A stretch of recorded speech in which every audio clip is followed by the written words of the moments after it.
नमस्कार मंडळी, रामकृष्ण हरी. सकाळची तर सुरुवात झाली चालू. हे बघा, भाजीची तयारी करते. हे एवढी भाजी मला नाही, शेतामध्ये काम चालू आहे. आमच्या दिरांच्या शेतामध्ये काम चालू आहे. तर भात लावणीचं काम चालू आहे. 2 दिवस माणसं मिळाली नाही, आज माणसं मिळाली. हे काम चालू आहे. तुम्ही म्हटलं भाजी मी, कारण मला पण ते भरपूर हेल्प करतात माझ्या कामाच्या वेळेला. बहुतेक माझ्या कामात भरपूर मदत करतात. तर मी म्हटलं आपण थोडीशी हेल्प करूया. तर भाजी म्हटलं मी करते. ते वाटं वगैरे सगळं काढलेलं आहे. ती भाजी करायची. सफेद वाटाणा, बटाटा, वांगी, टमॅटो, कोथिंबीर सगळं तयार करून घेतलं आहे. आता म्हटलं भाजी करूया आणि तुम्हाला मी भाजी दाखवते. नंतर मी शेतावरती जाणार आहे. तिकडचे व्हिडिओ बघण्याचा नक्की प्रयत्न करा. तिकडचे छान छान मी जे काम चालू आहे ते व्हिडिओ टाकण्याचा प्रयत्न करणार आहे. मला सपोर्ट करा, भरपूर सपोर्ट करा. तुमच्या सपोर्टमुळे मी आज इथे आहे. माझ्या चॅनलला लाईक, शेअर, सबस्क्राईब करा आणि शेवटपर्यंत व्हिडिओ नक्की बघा. चला आता मी भाजी बनवते.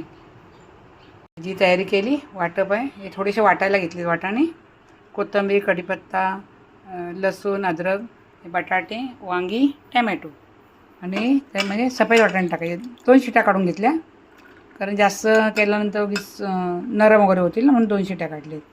ठीक आहे, चला भाजी झाल्यानंतर तुमच्याशी गप्पा मारते. चला तर भाजी फोडणीला घालते. पाऊस पण आला आहे बाहेर. पावसात जर अचानक लाईट जाते, अचानक येत आहे. ही बघा लाईट गेली आता.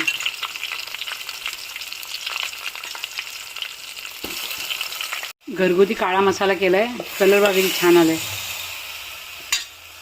हा बघा, मला उमेशने वडापाव आणून दिला. भाजी घालते ना, मला काकी वडापाव खा. त्या लोकांना नाश्ता आणला ना वडापाव, मला सुद्धा एक आणला. माझ्या भाजीची रेसिपी कशी वाटली कमेंट करून नक्की सांगा. सफेद वाटाण्याची भाजी कशी वाटली कमेंट करून नक्की सांगा. मी आता चालले शेतावरचे व्हिडिओ करणार आहे, ते नक्की बघा. मी मच्छर धुपाचा व्हिडिओ केला आहे, तो आता टाकणार आहे. तो सुद्धा शेवटपर्यंत नक्की बघा. धूप कसा बनवला आहे मी तो. रामकृष्ण हरी.